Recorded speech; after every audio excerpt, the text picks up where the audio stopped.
Welcome back, Alchemist. This is Wealth Principle 43. 43 is understanding the power of demographics. There are 4 steps to understanding the power of demographics. As real estate investors, we must understand the market we're investing in.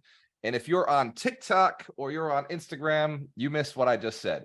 So this is understanding the power of demographics. We do the 52 weeks of wealth so we can double our income, and double our net worth. Hands can if you're still committed to the cause, doubling your income, doubling your net worth. All right. I just don't want anybody losing sight of the target. Now, outside of this community, we get judged because people are like, well, all you talk about is money. Well, money is the major concern that most people have all of their entire lives. That's why they work 40 to 50 to 60 hours a week. What are they doing it for? They're doing it because they're obsessed with money. As soon as they get out of their job, what do? Have fun, play, spend the money, and then have to come back to work the next day. They say a job, a job, stands for just over broke or just enough to come back to work.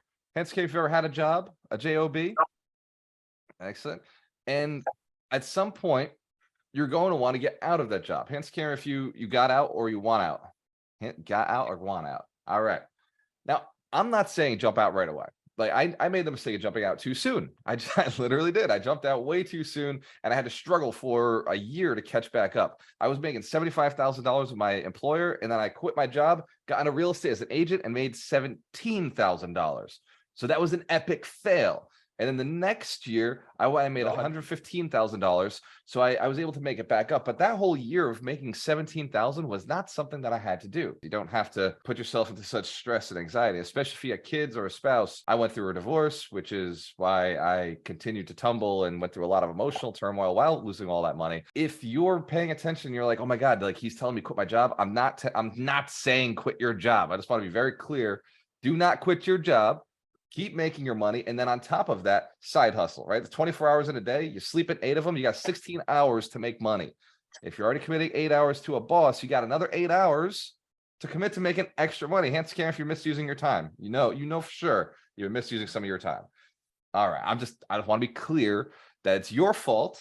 It's not the economy's fault. It's your fault. It's not your employer's fault. It's your fault. It's not where you live's fault. Hands if you understand, it's not anything but you. You're the one. You're the reason. Okay. All right. You're the one who negotiated your salary with your employer. You're the one who negotiated the hours you work with your employer. You're the one who negotiated what you're going to do with yourself after you got out of work, right? If you're sitting there watching Netflix, you're getting your Netflix on, you're watching Amazon Prime, or you're scrolling through Facebook, watching other people's content instead of mine.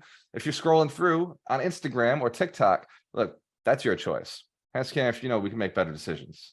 We got options. We got choices. We're human beings, right? We got the best computer up here, right? No, nothing more sophisticated. They can't reproduce what you got, the ability to solve problems, right? That ability to recognize patterns and then change what you do, your habits. You're able to reprogram yourself. Hence, if you recognize you are the most sophisticated computer on the planet right now. I say right now because coming soon, Elon's working on beating you. So we got to out hustle that. We got to out hustle the robots. They're coming. So understanding demographics. We are real estate investors. For anybody new, I'm on a mission to build 100 millionaires. We're inspired to build 100 millionaires. If you're on the mission to build 100 millionaires or become a millionaire, hands cam if you are also going to build millionaires. Awesome. Excellent. If you don't want to help others after you get yours, now is a good time to log off.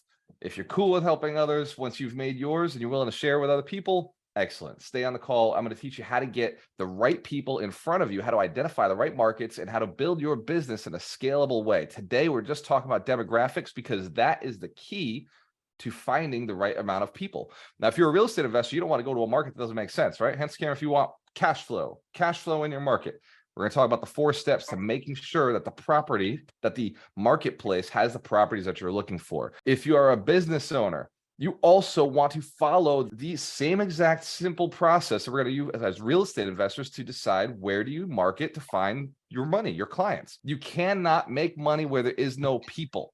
Look, we are all introverted until we're broke enough to decide we got to go talk to people. Who here has felt the urge to just go out and meet somebody? Has anybody ever been so lonely you're just like, fucking got to get out of my house, right? Who has ever been so broke that you were like, I'll go talk to everybody today just to get a paycheck, right? Who's felt those before? And if you've never felt those, well, you haven't hit the bottom yet, and you got to go hit the bottom first. Understanding who has what you're looking for will allow you to get more of it. So we're going to start in Wealth Principle 43.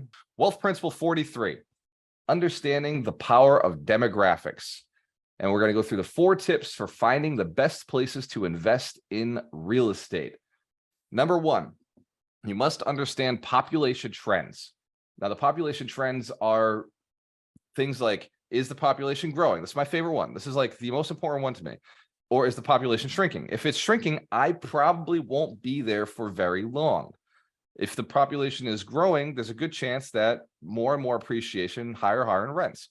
Now, what are the age and demographics of the population? I know that older populations tend to be harder to raise rents on. I know that younger populations tend to be pretty easy to raise rents on. So we're constantly looking for the younger populations with higher incomes. And we'll talk about that in a little bit. Number 2, the economy and employment. Now, there were a lot of steps to deciding whether this is the right economy or the right employment. You can go online. You can figure out, Census Bureau gives you a lot of information around like how much income is coming into a city. These are free resources. These are the steps you're looking for.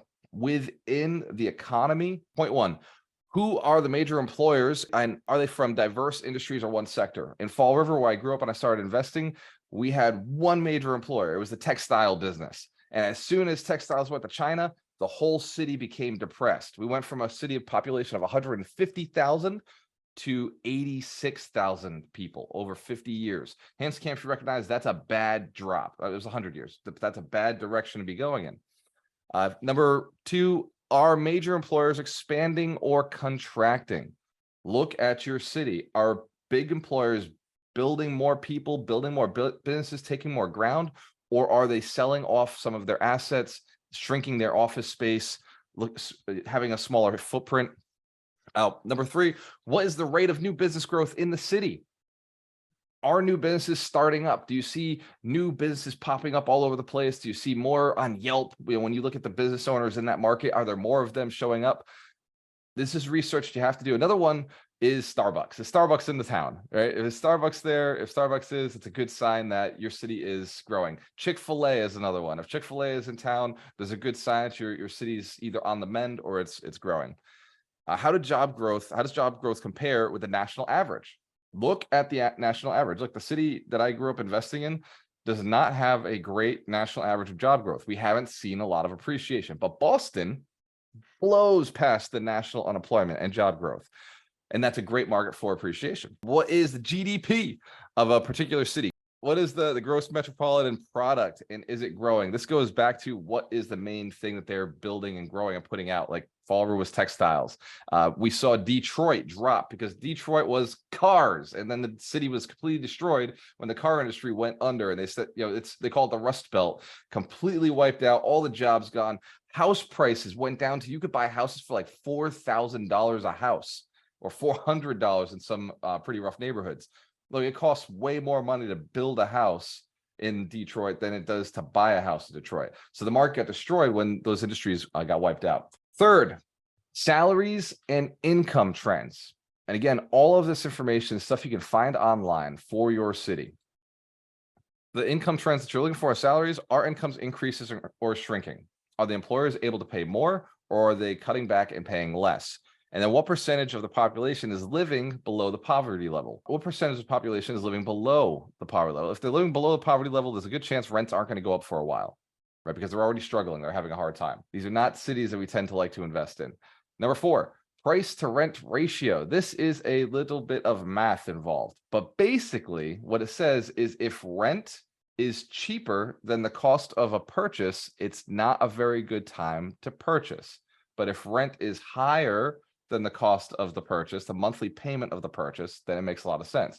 And what that looks like is this simple formula: the average monthly rental divided by the average home price equals the price to rent ratio. Another way to look at that is this formula right here. I put this together on a spreadsheet this morning, and essentially if the home purchase price is $550, we'll talk about average home price in Arizona right now, $550. Down payment is 25%. So you're putting 137,000 down. And Mitch Dorsey, you can keep track of my math here. That made the rent $2,100. Now, if the mortgage payment, this mortgage payment right up here is $2,200, that technically is a $100 loss on paper until you start looking at the expenses, the repairs, manager expenses, which is another $500. So your technical loss would be $600 per month. That's not a good market to purchase in. Hence, if you understand, it's got a cash flow. That's the opposite of cash flow. That's what we call negative cash flow. So before we go into the book of the week, I've got an additional book that I want everyone to read. If you're a multifamily syndicator, invest across the country, you're looking to leave your market, invest across the country. The first one is Emerging Markets by Dave Lindahl. It's been around for a very, very long time. This book will let you know where to find the emerging markets. It will talk about everything we just discussed. These are the tips of how to do it. But Emerging Markets is a book that is based on, I don't know if I'm in the right place. Like, should I invest here? He's going to talk about tertiary markets versus primary markets. The other one is Big Shifts Ahead. And this book is predictive. They use analytical data to identify when and where the demographic shifts are happening, where people, migratory patterns, and where people are moving to and coming from, so that you identify where to get ahead of the market. Give you a little teaser. You read the book, and mostly it says people are moving to the south. If I were to simplify this book, it would say people from the north are moving to the south. Hence, Cameron, this is probably a book you should read as well. There's a lot of details. It's crazy detail, both of these books. But these are not the books that are for the book of the week. So without further ado, Michael Shine, this week's book of the week. What is it? Let's bring on Mike Hughes, the keeper of the books, the holistic attorney, the closer. Mike, you're up. All right. So this week's book is The Laws of Human Nature by Robert Greene. And yeah, there it is. Walter has it. I'm listening to it on Audible. Describe this book quickly is not an easy feat. I guess I would say that it goes through the 18 personality characteristics that we have. That's a pretty important part of it. But it's really sort of what were you saying, Walter? You said when you talked to Vinny, he wanted to focus on mindset, but you were more on the analytical side. Is that what you? I was begging him to go analytical because I know that's what the audience likes. Yeah. So this book is really just analytical side of that, of how to deal with human beings and how to see all the personality traits. Lots of really cool stories that go through history to keep it interesting. And yeah, it'll really help you. I mean, if you were cynical, you would say, well, it's a cheat code to manipulate people. But I tried to see it as more of a positive way of seeing your own personality traits and also seeing those of other to get to a better place in cooperating with them, working with them. That's what The Laws of Human Nature is about. It's got really great stories. I was re-listening, and the whole story about Richard Nixon and the dark side is really a cool one. So when you get to that, think of me. But yeah, it's a great book, and I highly recommend it. Thank you. I think psychologically, everybody in their head is doing things because they're a good person. I like to think that most of the world is operating out of a good place, and some of the things that they do can be perceived as negative. I know occasionally I've said, broke people suck to hang around. Now, I actually genuinely love all people, but I know that I get an itch whenever broke people are like, oh man, you can't do that. You can't be successful. It's impossible to buy a deal like that. You can't buy houses with no money down. Hence, Karen, if that would be frustrating if you're hanging around somebody telling you can't do something all the time. Yeah, a little frustrating, right? So I actually don't like hanging around with broke people. Now, I do it out of charity. I do it because it's the right thing to do, to occasionally go out and like teach a few people how to make money. Hence, if you commit, you'll do the same thing over time. You get yours and you go back and like give, back some knowledge. But the truth is, like, that sounds like a dick thing to say. But that's just, that doesn't make you a bad person to occasionally be like, you need to go to friends and family and like communities that are like, hey, let's give it a try. Let's do some math on how it would work. This is how we actually physically do this. And so there's an economy challenge going on. There's an opportunity for us as real estate investors called a recession. Who here's heard we're in a recession? Who here, when you heard that real estate prices might go down, you got excited a little bit? Who here, when like you were like, oh my God, like this could bring things down, you got like, woo, jazzed, like, let's go. And then I talked to my mom on Thursday, and she's like, oh my God, honey, so many people are going to get hurt. It's like, yo, mom, like, it's like telling a medic that people are going to get hurt on the battlefield. Like, no shit, what, I shouldn't show up? Like, I shouldn't go do my job? I shouldn't go do what I'm good at? We're not excited about them getting hurt. What we are is excited about the opportunity to solve a problem, right? There's no doctor on the planet who is truly excited about somebody's injury, but they are excited about solving the problem. Hands Karen, if you know that. You ever watch House?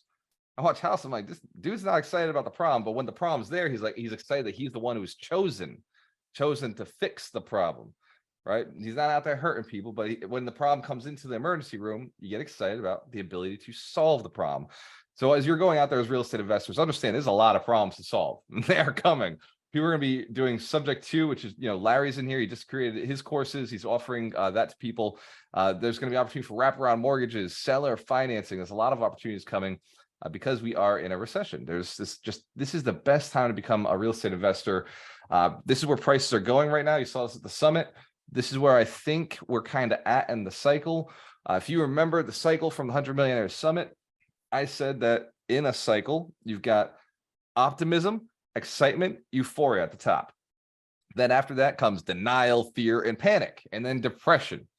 And then after that comes hope, optimism, and we continue the cycle again. This whole concept of becoming a millionaire it is not easy, although it is simple. We got to stay focused on what we're doing, right? It is not about I'm making $1 million, about who you become. It is about this journey and having fun with the process. I've had a conversation with Thurman this week, and he put his list up and he said, I'm gonna work hard, no Netflix, no days off. I'm not going out to party. I'm not spending any time with women, and absolutely no fun for the full year because I'm a millionaire this year. And I was like, bro, like, we might want to adjust that. You might want to spend time with good people. You might want to spend time with women who have a positive mindset. You might want to spend time with friends who are already rich. And you might want to have a lot of fun during this year while you're building wealth, while you're supporting other people. And if you're going to watch something on Netflix, watch I'm Not Your Guru by Tony Robbins or Undercover Billionaire with Grant Cardone. And you can learn quite a bit from watching the right things. Watch The Secret, because that, although I think they oversimplified this whole idea of thinking yourself to richness and the law of attraction, it's still got some good stuff in there about you kind of do have to clearly visualize what you want to create, and then you got to go take some action to get there. So I want to open it up to questions because I see Thurman's hands is already up. Let's give Thurman a big round of applause, by the way, because if it wasn't for him pointing that out, I would forget that I also used to believe that. When I was absolutely broken at the bottom, I was like, no fun, no games, all work, no play. And as soon as I made money, I blew it because I had so much pressure around money, and money felt like work. And so when I got a whole bunch of it, I got sick and tired of it, and I got rid of it as quickly as I could, which meant I had to go work again. Hence, Karen, if you don't want that, if you want to learn from the mistakes that the people ahead of you have already made, I want you to look at your market. Please go and finally do the research around the market you're investing in and identify what are the challenges, what are the opportunities, is the economy doing well, is the economy hurting? I want you to go back and actually do the research so that you know for sure that you're in the right market. So step one, right at the top of the piece of paper, I want you to research your population trends. Is the population growing or is it shrinking? Is it aging or is it a younger population? Step two, write this on the piece of paper. I want you to go and research the economy on its employment. Who are the major employers? What industries are they in? Is there new business growth in the city? All the things we talked about in this conversation earlier. And step three, I want you to go and find the salary and income trends. Are salaries increasing or are they shrinking? Are employers being able to pay more or less? What is the percentage of the population that is living under the poverty level? And then for price to rent ratio, please go and do the price to rent ratio on the average sales price of a property. If you're talking about multifamilies, you're going to take the total number of units and divide that by the original price. So you're going to get a price per unit cost and then identify the rent and the mortgage. Chance care if that still makes sense. We're just dividing by how many units are in the building. Excellent. That's your homework for your current market. Go and get the information, go and get that knowledge, because it's going to allow you to raise capital when you're talking to investors. Who knows? You got to be trusted in order for people to give you their money. So if you have this knowledge about your market, it's going to make you more trustworthy, because now trust comes from technical skill, from competency. So they got to know and like you, yes, so you can be a really charismatic person, but without some of this fundamental knowledge, why should anybody invest you? Why should they trust you? And Scan, if you understand you're trustworthy, you are trustworthy. All right. So those 4 steps are going to help you become more trustworthy. And they're also give you more confidence when you're going out and making decisions.